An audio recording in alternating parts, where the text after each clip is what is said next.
రవ్వ ఇడ్లీ చేసుకోవడానికి ఇడ్లీ మిక్స్ని కలుపుకున్నాం మనం.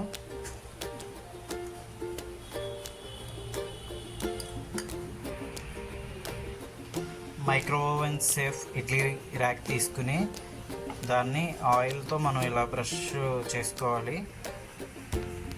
బ్రష్ చేసుకున్న తర్వాత ఈ ఇడ్లీ మిక్స్ని దాంట్లో నింపాలి.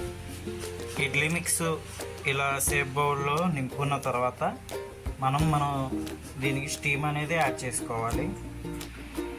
ఆ స్టీమ్ బౌల్ ఇప్పుడు నేను పెట్టి చూపిస్తాను.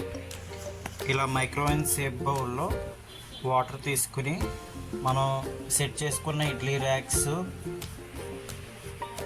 రవ్వ ఇడ్లీ మిక్చర్ ఇలాగా పెట్టేసుకున్న తర్వాత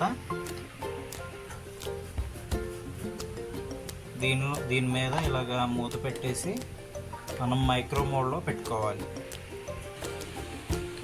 ఇలా పెట్టుకున్న తర్వాత ఇడ్లీ ప్యాటర్న్ అలా పెట్టేసిన తర్వాత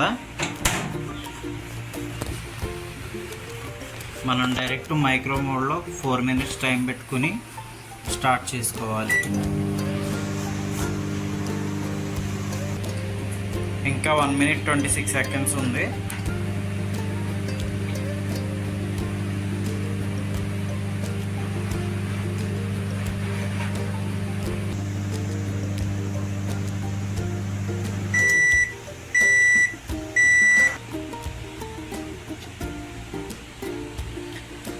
ఇడ్లీ అయితే రెడీ అయిపోయింది. నేను సర్వింగ్ బౌల్లో పెట్టి ఒకసారి మీకు చూపిస్తాను.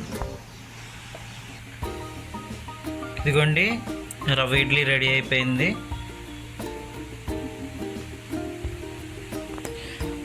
మైక్రో ఓవెన్లో రవ్వ ఇడ్లీ జస్ట్ మనం మైక్రో మోడ్లో 4 minutes పెట్టామండి. రవ్వ ఇడ్లీ ఇంత బాగా అయ్యింది. సింపుల్గా తక్కువ టైంలో అయిపోయింది. Thank you.